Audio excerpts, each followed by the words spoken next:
Hello everyone, it's Crystal Ether here. Today, I'll be ranking Ren's 4-star cards in Helios Rising Heroes. This North rookie has been flying under the radar due to the latest story developments, but he's certainly not forgotten. With 10 4-star cards to his name at the time of this upload, Ren has an even spread of DPS and support cards to work with. Only the 4-star cards released up to this point will be considered and will be ranked at max limit break potential to account for skill cooldown reductions. Rankings follow the on-screen rules and will only be tiered for that character only. An S-tier Oscar is not always superior to an A-tier Ashe. As usual, these rankings are based on my own reasoning and should not be taken as an absolute, nor is there a significant difference between cards within the same tier. Exercise your own judgment when building teams, and keep in mind that no card is considered unusable, even if they're given a very low rating. At the end of the day, play how you like. You don't need to follow the meta to progress in Helios Rising Heroes. Whether you're joining me here or from an annotation of your choice, let's get started!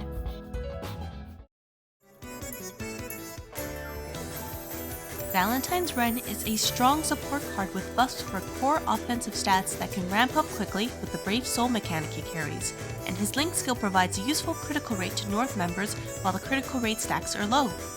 This card's active and passive skill set work well in almost all content available in Helios, while only lacking critical damage buffs. This drawback comes from his release date rather than a flaw in his skill set, but it's not significant enough to drop him down into A tier, and it can potentially be fixed with frames released in the future. Second Anniversary Ren focuses purely on stackable attack up buffs for the team while also debuffing enemy defense. He may lack utility compared to his Valentine's version, but the soul mechanic he carries helps this Ren card perform his job quickly in a game format that prioritizes kills under a turn limit. Healing effect with higher soul stacks is a nice addition, and the damage link Second Anniversary Ren brings is quite useful for endgame teams who can already maximize their critical rate and have damage modifiers to take advantage of. Newer players going through the story for the first time won't find as much use for this card since most enemies will die quickly. Either way, both Valentine's and Second Anniversary Ren earn their place in S tier for their consistency and ramping skill effects without any notable drawbacks.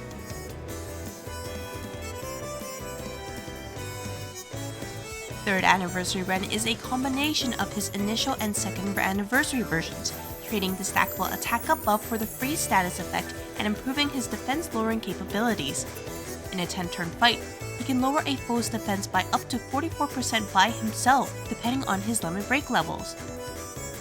This card also carries a damage link for his North member allies, and his burst skill modifier ensures he has a place on the team as a sub-DPS. Third Anniversary Ren will have difficulties against bosses who can clear their debuffs, like the boss for the Christmas East event, but these enemies are rare enough that it won't be an issue players should consider. The other member of A tier is the newly released Onmyoji Ren, assuming the player is manually playing. His skill set is optimized when the player can control when to use his first skill, but auto mode won't check Ren's current BP gauge when using it and will only see if he has enough to activate it. As the debuff on his first skill is weak on its own, the extra effects are highly recommended for how powerful they can be, like the critical rate buff. He'll ideally be consuming 50 BP gauge every 5 turns. And Onmyoji Ren is best played as a support card. Honestly, with what he can bring to the team, playing him under a DPS role will only hold you back. Once upon a time, Halloween Ren was the premier burst skill card, but his time has passed like all old cards in a mobile gacha. While he still packs quite a heavy punch, his drawbacks, mainly the hyper-focus on a high-powered burst skill and his initial cooldowns, hold him back compared to other DPS cards in Helios' current meta, especially those that can regenerate their BP gauge by landing critical hits who can also buff their critical rate as well. The critical rate problem can be fixed with frames, but it's a core offense stat that's being covered over other damage modifiers instead. Halloween Ren's Dispel can be useful against certain bosses, such as the current Survive event boss, but this card shows its age with its damage loop. First Anniversary Ren is in B tier for not necessarily being bad, but instead has a niche that isn't very useful for most teams. A targetable substitute is useful for weaker teams who would need a tank to soak up damage, but most endgame bosses have area effects attacks that bypass the substitute status. This card's best point is in its first skill, as critical damage buffs aren't as common as critical rate, especially ones that provides a level 2 stack for the entire team. And while he can hit hard with his burst skill at 1% gauge, his skill set defines him as a supporter rather than a DPS and won't really be attacking that often except to enable his link skill. First Anniversary Ren just isn't good enough as a supporter to make the higher tiers, despite not being a bad card itself. Otherside Ren is a decent card that's unfortunately held back by his choice of link skill partners and curious decisions for his skill set. It's strange that he has a weak team-wide stackable critical rate buff despite having a more powerful critical damage and attack self buff, which would have cemented his role as a DPS. Otherside Ren's release time suggests that Happy Elements was still trying to figure out the direction for this set of heroes, and it shows with Akira and Will's Otherside cards. With a lack of damage modifiers and uncommon link partners, it's hard to place this card higher than B tier with how the strengths of this card are balanced out by its flaws.